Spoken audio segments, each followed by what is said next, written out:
7월 28일 오늘의 말씀은 요한계시록 18장 9절에서 19절입니다. 그와 함께 음행하고 사치하던 땅의 왕들이 그가 불타는 연기를 보고 위하여 울고 가슴을 치며 그의 고통을 무서워하여 멀리 서서 이르되 화이또다 화이또다 큰 성 견고한 성 바벨론이여 한 시간에 내 심판이 이르렀다 하리로다. 땅의 상인들이 그를 위하여 울고 애통하는 것은 다시 그들의 상품을 사는 자가 없음이라. 그 상품은 금과 은과 보석과 진주와 세마포와 자주 옷감과 비단과 붉은 옷감이요 각종 향목과 각종 상아 그릇이요 값진 나무와 구리와 철과 대리석으로 만든 각종 그릇이요 계피와 향료와 향과 향유와 유향과 포도주와 감람유와 고운 밀가루와 밀이요 소와 양과 말과 수레와 종들과 사람의 영혼들이라. 바벨론아, 내 영혼이 탐하던 과일이 내게서 떠났으며 맛있는 것들과 빛난 것들이 다 없어졌으니 사람들이 결코 이것들을 다시 보지 못하리로다. 바벨론으로 말미암아 지부한 이 상품의 상인들이 그의 고통을 무서워하여 멀리 서서 울고 애통하여 이르되 화이또다 화이또다 큰 성이여 세마포 옷과 자주 옷과 붉은 옷을 입고 금과 보석과 진주로 꾸민 것인데 그러한 부가 한 시간에 망하였도다.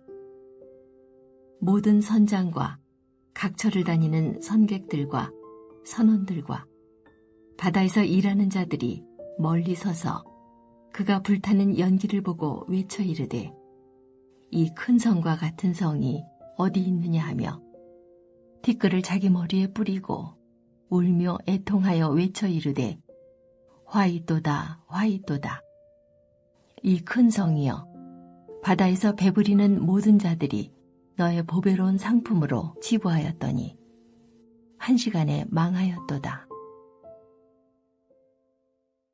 요한계시록 18장 9절에서 19절 말씀을 함께 묵상하겠습니다. 우리는 이제 요한계시록 결론부에 다다랐습니다. 17장에서 22장 5절까지가 요한계시록의 결론부로서 17에서 20장은 최후의 심판, 21장에서 22장 5절까지는 새하늘과 새 땅을 기록하고 있습니다. 17장이 음녀 바벨론에 대한 전반적인 모습을 소개했다면 18장은 바벨론의 멸망의 원인과 과정, 그리고 결과에 대해서 구체적으로 묘사하고 있습니다. 18장은 전체적으로 연결된 본문이기에 어제 본문인 1절에서 8절을 잠시 살펴보고 오늘 본문을 묵상하겠습니다. 18장 1절에서 8절은 바벨론의 멸망의 예언부입니다. 1절에서 3절은 바벨론의 멸망을 선언합니다. 무너졌도다 무너졌도다 큰 성 바벨론이여 라고 외치지요. 이 외침은 과거형으로 되어 있는데 바벨론의 미래를 예견한 것입니다. 이 표현은 이사야서 21장 9절과 유사합니다. 여기서 바벨론은 하나님 나라의 역사를 방해하는 악의 세력을 상징합니다. 2절 하반절에는 바벨론이 어떤 곳이 되었는지 말해주죠. 귀신의 처소와 각종 더러운 영이 모이는 곳이며 각종 더럽고 가증한 새들이 모이는 곳이 되었다고 합니다. 바벨론의 비참한 최후의 모습을 적나라하게 드러내고 있습니다. 3절에는 바벨론이 멸망하게 된 이유를 설명하고 있는데요. 음행의 진노의 포도주로 말미암아 만국이 무너졌다고 합니다. 땅의 왕들이 그와 더불어 음행하고 땅의 상인들도 그 사치의 세력으로 치부하였다고 합니다. 진노의 포도주는 17장 2절에도 나오는 표현이죠. 사치의 세력이란 의미는 사치의 능력을 말하는데요. 강제적인 세금 징수, 소수의 정치인들을 위한 경제 활동을 의미합니다. 5절은 이렇게 망하게 된 두 번째 이유를 말하고 있는데요. 죄는 하늘에 사무쳤으며 하나님은 그의 불의한 일을 기억하신지라. 이 표현은 예레미야 51장 9절과 비슷한 표현인데요. 우리가 바벨론을 치료하여도 낫지 아니한즉 버리고 각기 고향으로 돌아가자. 그 화가 하늘에 미쳤고 궁창에 달하였습니다. 라고 기록하고 있습니다. 결국 바벨론이 멸망당하는 이유는 음행, 즉 우상 숭배와 사치와 치부, 즉 돈을 향한 탐욕과 불의한 행동 때문입니다. 이때 하늘에서 그의 백성을 향한 소리가 들립니다. 내 백성아, 거기서 나와 그의 죄에 참여하지 말고 그가 받을 재앙을 받지 말라. 이러한 심판 가운데서도 그의 백성을 보호하시는 하나님을 엿볼 수 있습니다. 6절에서 8절은 심판의 정당성을 보여줍니다. 첫 번째로 그의 행위대로 갑절로 갚아주라고 합니다. 여기서 갑절은 2배의 의미보다 완전한 보응을 뜻합니다. 두 번째로 그가 얼마나 자기를 영화롭게 하였으며 사치하였으니 그만큼 고통과 애통함으로 갚아주라고 합니다. 바벨론이 심판받는 것은 가난한 자를 돌보지 아니하고 자기 욕망대로 호의호식하며 부정한 방법으로 돈을 벌며 사치한 것에 대한 징계임을 확실히 알려줍니다. 8절에는 바벨론의 심판 결과가 기록되어 있습니다. 하루 동안에 그 재앙이 이른다고 하는데요. 이는 상징적인 표현으로 바벨론이 아무리 거대하고 강대해도 멸망당하는데 하루면 충분하다는 것입니다. 이는 바벨론이 모래 위에 쌓은 성 같으며 그 쌓은 부와 재물과 권력은 일장충몽과 같다는 것이죠. 하루 만에 무너진 바벨론에는 사망과 애통함과 흉령과 불로 심판당할 것이며 이 심판을 행하시는 이는 주 하나님이시며 이는 강한 자이심이라고 말해주고 있습니다. 이제 오늘 본문 9절에서 19절 말씀을 살펴보겠습니다. 오늘 본문은 바벨론의 애가입니다. 이 애가는 세 부분으로 되어 있는데요. 9절에서 10절은 음행에 참여한 땅의 왕들에 대한 애가이며 11절에서 17절은 탐욕으로 치부한 땅의 상인들의 애가이며 18절에서 19절은 선원들의 애가입니다. 첫째 단락 9절에서 10절 음행에 참여한 땅의 왕들의 애가를 살펴보겠습니다. 그와 함께 음행하고 사치하던 땅의 왕들이 그가 불타는 연기를 보고 위하여 울고 가슴을 치며 그의 고통을 무서워하며 멀리 서서 외칩니다. 화 있도다, 화 있도다, 큰 성, 견고한 성, 바벨론이여, 한 시간에 내 심판이 이르렀다. 요한계시록의 음행은 보통 우상 숭배를 의미합니다. 이 왕들은 우상 숭배와 사치하던 왕들입니다. 이 왕들이 사치했다고 18장 3절, 18장 7절, 18장 9절에 반복적으로 나오는데요. 그 사치가 그들의 패망의 원인이 됩니다. 그 이유는 사치하기 위해서 가난한 사람들의 것을 빼앗고 부정한 방법으로 돈을 모아 자기들의 배를 불리고 엄청난 세금을 거두어서 자기들의 쾌락을 위해 사용했기 때문입니다. 그러니 당시 사치는 엄청나게 큰 죄악이며 하나님을 경멸하는 태도인 것입니다. 둘째 단락 11절에서 17절은 탐욕으로 치부한 땅의 상인들의 애가입니다. 그들이 애통해하며 통곡하는 이유는 첫 번째로 그 상품을 파는 자가 없기 때문이라고 하죠. 이 표현은 그들의 경제활동이 마비된 것을 의미합니다. 그들이 취급하던 상품이 12절과 13절에 나오는데요. 너무도 자세히 기록되어 있습니다. 이 상품은 각국에서 로마로 들어오는 수입품들입니다.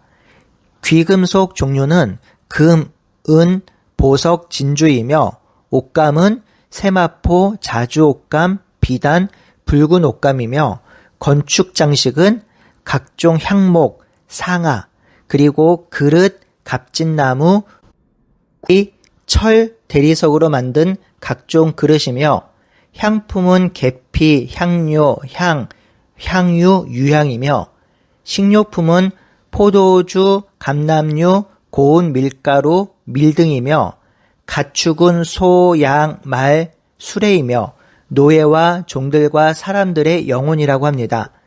여러분, 이 물건들을 잘 한번 살펴보십시오. 당시 백성들은 하루에 한 끼 정도밖에 먹지 못했고 풍족히 먹지 못했습니다.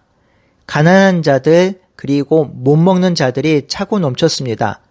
먹지 못해서 죽는 자들도 있었지요. 변변한 옷도 없었습니다. 그런데요, 제국의 권력자들이나 군인이나 상인들은 이러한 사치스러운 물품들을 사들이고 이것을 자기 만족을 위해서 구입하고 즐깁니다.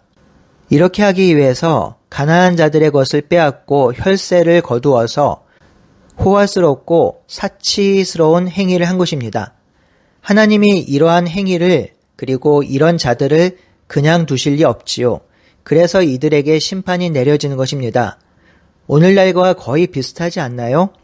지구 반대편에는 수많은 사람들이 굶어 죽어가며 병에 걸려도 치료받지 못하며 옷도 없이 집도 없이 살아갑니다.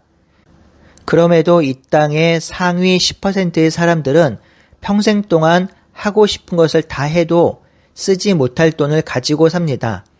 최근에 가장 비용이 많이 든 결혼식은 2024년 7월 인도 뭄바이에서 열린 아난트 암바니와 라디카 머천트의 결혼식입니다.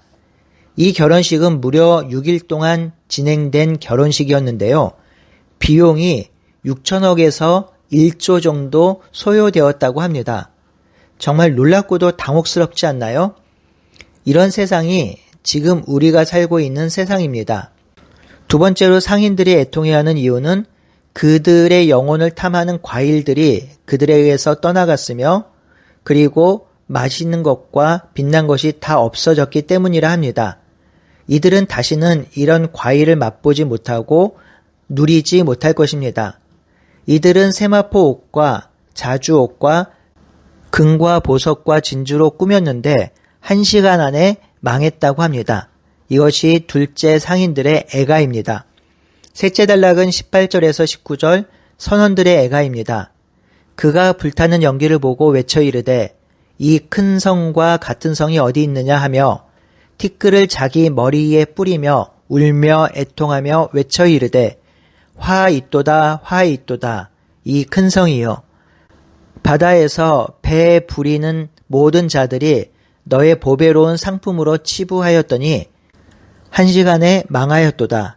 1시간에 망하였다는 표현은 5절과 10절과 17절과 19절에 반복해서 나오는데요.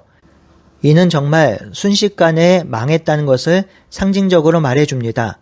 오늘 본문의 애가는 에스겔 26장과 27장에서 두로의 멸망을 애통하는 두 무리의 애가와 두로와 교역하던 다른 나라로부터 오는 상품의 목록을 배경으로 하고 있습니다. 사랑하는 성도 여러분, 어떤 사람이 지혜로운 사람인가요? 마태복음 산상수훈 끝자락에 보면 모래 위에 집을 세우는 것이 아니라 반석 위에 집을 세우는 사람이라고 합니다. 반석 위에 집을 세우는 것은 바로 말씀 위에 인생을 세우는 것입니다. 이런 사람이 지혜로운 사람이죠.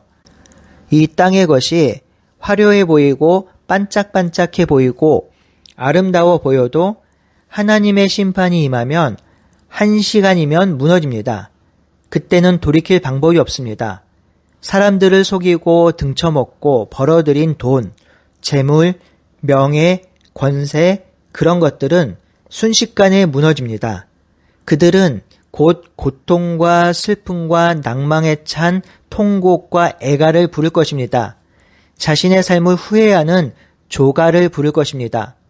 오히려 비록 좀 가난하지만 정직하게 하나님을 신뢰하며 살았던 자들이 나중에 하나님의 위로와 상을 누릴 것입니다. 여러분, 어떤 인생을 살아가시렵니까? 모래 위에 집을 세우며 살 것입니까? 아니면 반석 위에 집을 세우며 살 것입니까? 이 한 주도 반석 위에 말씀 위에 집을 짓고 살아가는 우리가 되길 바라고 소원합니다. 함께 기도하겠습니다. 하나님, 자기 자신의 욕망을 위해서 살아가던 자들, 그리고 남의 것을 뺏어가며 자기의 배를 불린 자들이 슬퍼하며 탕식하며 애곡하는 것, 이것을 본문에서 보았습니다. 하나님, 우리가 이렇게 어리석은 인생을 살아가지 않게 하여 주시고 온전히 하나님의 말씀을 신뢰하며 말씀 안에서 말씀을 따라 살아갈 수 있는 우리가 될 수 있도록 인도하여 주시옵소서. 예수님의 이름으로 기도드리옵나이다. 아멘.